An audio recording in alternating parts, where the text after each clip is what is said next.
إبراهيم وعلى آل إبراهيم إنك حميد مجيد اللهم بارك على محمد وعلى آل محمد كما باركت على إبراهيم وعلى آل إبراهيم إنك حميد مجيد আমি কি জায়নামাজে নিজেকে ধরে রাখতে পারি দিন কায়েমের পথে নিজেকে নিয়োজিত রাখতে পারি হয় কি মেরাজ আমার নামাজের ভিতরে পাই কি জজবায় আমি দিন কায়েমের তরে মন্দ পাপ কাজে কি যন্ত্রণাতে মরে আমি কি বিপদ আপদ সকল মুসিবতে অবিরত ডাকতে পারি আল্লাহ তাআলার সাথে আল্লাহ আল্লাহু আল্লাহু আল্লাহু বলেন সবাই আল্লাহ আল্লাহু আল্লাহু আল্লাহু মুআজ্জাজ মোহতারাম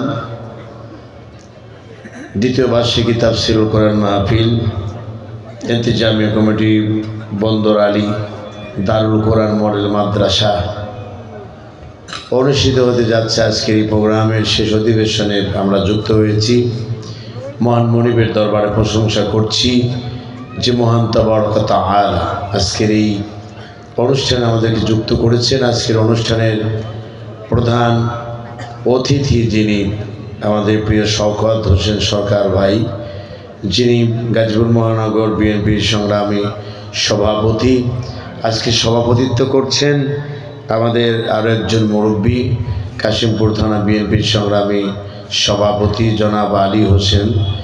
এছাড়াও আমার ডান পাশে যিনি অবস্থান করছেন আমার প্রিয় ভাই আমাদের বিশিষ্ট আলেম দ্বীন শহীদ কাফেলা বাংলাদেশ জামাত ইসলামীর সাবেক কাশিমপুর থানা শাখার সংগ্রামী আমির মাওলানা ইদ্রিস আলী এবং অন্যান্য বিএনপি এবং জামাত ইসলামে এবং অন্যান্য দলের নেতৃবৃন্দ, সম্মানিত সুধী মণ্ডলী, আমার সামনে উপস্থিত হয়েছেন আপনারা যারা, সকলেই আমি আমার পক্ষ থেকে আন্তরিক অভিনন্দন এবং মোবারকবাদ জানাচ্ছি। সেই সাথে প্রশংসা করছি সে আল্লাহ তাআলা যিনি আজকের এই কোরআনের মাহফিলটাকে আমাদের জন্য কোরআনের জন্য একটু আকর্ষণীয় করে তুললেন।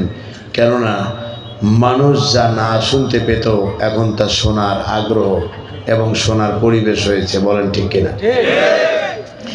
গত 5ই আগস্ট তথা 36শে জুলাই বিদায় নিয়েছিল বাংলাদেশের এক স্বঘোষিত আল্লাহর ওলি নামে এক জালেম।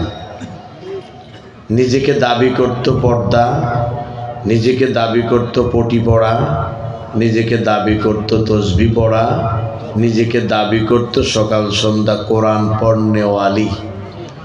সব কিছুর মূলে ছিল ইসলাম যেন এ দেশে না থাকতে পারে। এই মিশন নিয়ে এগিয়ে চলছিলেন দুর্বার গতিতে। মিশন ছিল 2041 সালের মধ্যেই, আশা করি আর টুপিদারি মাথা উঁচু করে দাঁড়াতে পারবে না। 2024-এর 36শে জুলাই আল্লাহ পাক অকাল গর্ভপাত করে দিলেন, অর্থাৎ অসময়ে ঝরে পড়ল। ইতিহাসের পাতায় রচিত হলো এক নবদিগন্ত। বাংলার প্রতিটি আনাচে কানাচে যেন এক স্বৈরাচার মুক্ত একটি আভা আমরা খুঁজে পেলাম, বলেন ঠিক কিনা? যে মহান তাবারক ওয়া তাআলা এই সুযোগ আমাদেরকে দিয়েছেন, তাকে শুধুমাত্র সেজদা দিয়েই আমরা ক্ষান্ত হতে চাই না, বরং সকল কৃতিত্ব সেই মহান রবকেই দিতে চাই, যিনি যুগে যুগে এ পৃথিবীর মাটি থেকে এভাবেই বিদায় করেছিলেন স্বৈরাচার এবং স্বৈরাচারিণীদেরকে, বলেন ঠিক কিনা? প্রিয় ভাই, সব মন আল্লাহর প্রশংসা আমিও করছি, অসুস্থতা বোধ করছি, তারপরেও পরিশেষে আমি পেলাম মহান আল্লাহ যে আমাকে আজকে কথা বলার মতো সুযোগ অন্তত কিছু সময় দিবেন।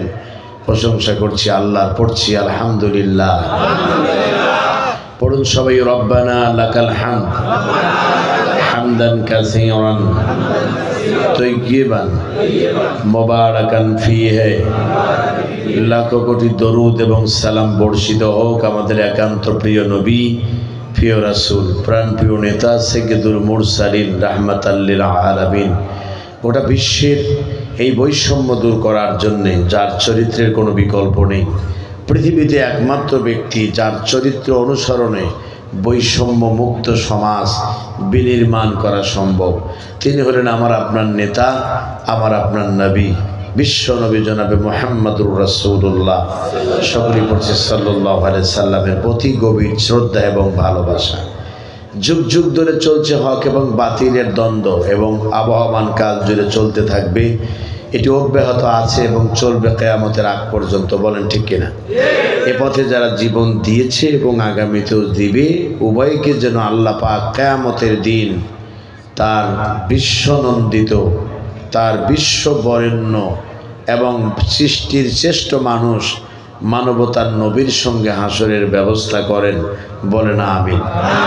দোয়া করছি ওই সমস্ত কোমলমতি এবং আমাদের স্টুডেন্টদেরকে যারা জালেমের চক্রাঙ্গানিকে পরোয়া না করে এক কথায় এক দাবি, স্বৈরাচার তুই কবে যাবি, এই স্লোগানে যারা উদ্বুদ্ধ করে গুলি খেয়েছিল, বাতিলের চক্রাঙ্গানিকে পরোয়া করেনি, আল্লাহ যেন 1500 মানুষকে হত্যা করার পরেও আমাদের সাবেক আল্লাহর ওলি উনি বলছিলেন আমার কি অপরাধ, মানে ওনার চোখে ওনার অপরাধ তখনও খুঁজে পাননি।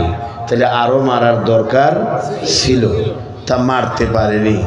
আল্লাহ পাক বললেন এ দুনিয়া তো তোমার একার জন্য করা হয় নাই, আমি ছাড় দিয়েছিলাম কিন্তু ছেড়ে দিব না। প্রিয় ভাই সব, আমরা দোয়া করছি বৈষম্য বিরোধী ছাত্র আন্দোলনে যারা শাহাদাতের অমীয় সুধা পান করেছেন, মহান আল্লাহ পাক যেন তাদেরকে শহীদ হিসেবে মঞ্জুর করেন।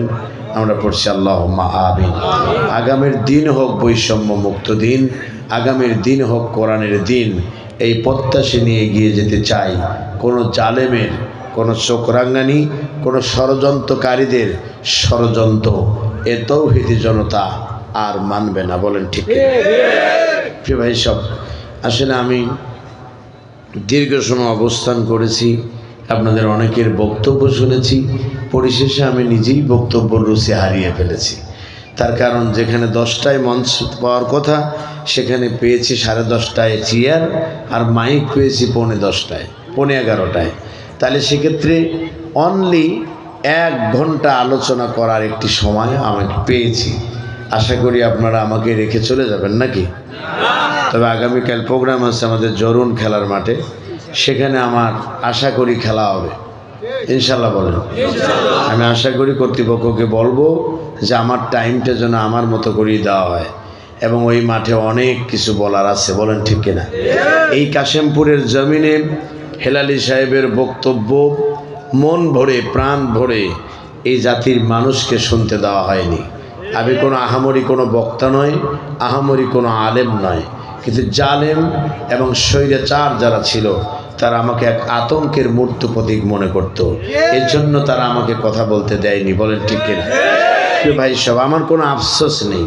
আমি এখানে বসে থেকে যদি বিএনপির ভাইরা আছেন, আমি সব কথা যদি আমার কষ্টের কথাগুলো বলি, বিগত 15 বছরের স্বৈরাচাররা কী করেছে আমার সাথে, আপনি অবাক হয়ে হয়তো তাকিয়ে থাকবেন। এভাবেও কি মানুষকে অত্যাচার করা যায়? প্রিয় ভাই সব, সেগুলো আমি বলার আসলে কোনো রুচি মনে করছি না। তবে এতটুকু বলতে চাই, অবাক লেগেছে বিগত 15 বছরের 2টি কথা আমি শুধু আস্তে টাচ দেব। আমি কষ্ট পাচ্ছি এই জন্য আস্তে বলতেছি। আমাদের 3বারের প্রধানমন্ত্রী, আমি তার দল করি না, এটা সত্য কথা, সাবেক প্রধানমন্ত্রী দেশনেত্রী বেগম খালেদা জিয়া, তিনি বিদেশে চিকিৎসার জন্যে কাকুতি মিনতি করেও এই জালেমদের কাছ থেকে অনুমতি পায়নি।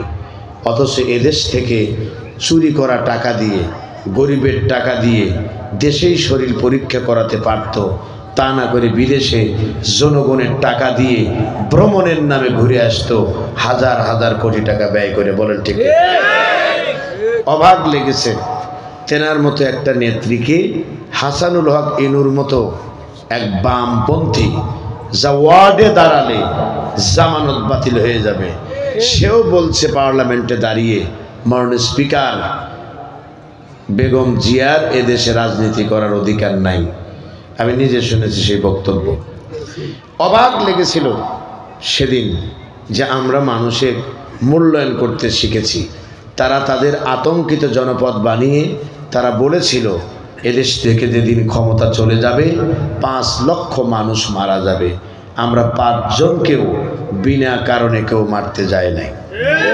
কথা বলেন না কেন প্রিয় ভাই সব। দ্বিতীয় নম্বর অবাক লেগেছিল কোরআনের পাখি, যার কথা মানুষ শুনত হৃদয়ে ভরে, আমিও তার ভক্ত। তিনি হলেন পিরোজপুরের কৃতি সন্তান, এ বাংলার তাফসির জগতের এক মহানায়ক, কিংবদন্তি আলেমে দ্বীন। আমার স্বপ্ন ছিল লোকেরা আমাকে বলতো যে আপনার কণ্ঠটা সাইদি সাহেবের সঙ্গে মেলে। আমি তখন অবাক হয়ে তাকিয়ে বলতাম, কার সঙ্গে তুমি কি কথা বলো? রানী গোলাপ তো আর সব সময় আসে না। রানী গোলাপের জন্ম হয় যুগের পর যুগ এবং শতাব্দীর পর শতাব্দী। বলেন ঠিক কিনা? সেই কোরআনের পাখিকে 29,000 মহিলাকে ধর্ষণের মামলায় তাকে মিথ্যা অভিযুক্ত করে ওরা আটকিয়ে রাখলো আমৃত কারাদণ্ড দিয়ে। শুধু এখানেই ক্ষান্ত নয়, বরং তাকে শেষ পর্যন্ত সুস্থ মানুষটাকে হাসপাতালে নিয়ে গিয়ে এদেশের মাটিতে এক কলঙ্কিত অধ্যায় রচিত করল। সেটি হলো মেডিকেল ক্লিনিকের মাধ্যমে কোরআনের পাখির প্রাণ পাখিটা ওরা এ দুনিয়ার থেকে যাওয়ার রাস্তা সুগম করেছিল। জেনে রাখবেন, প্রতিটি কথা, প্রতিটি মত, প্রতিটি বিষয়ের চূড়ান্ত বিচার এ বাংলার জমিনে হবে ইনশাআল্লাহ। বলেন ইনশাআল্লাহ। আমরা লড়তে জানি, আমরা আমাদের ওই অস্তিত্বকে বিলীন করতে জানি না। আমরা এ দেশটাকে বিক্রি করতে জানি না, এ দেশটা গড়তে জানি। তার জ্বলন্ত প্রমাণ বিগত স্বৈরাচারদের অত্যাচারের পরেও নেতারা ফাঁসির মঞ্চে গিয়েছে, তারপরও দেশ ছেড়ে বিদেশে যায়নি। গেছে না?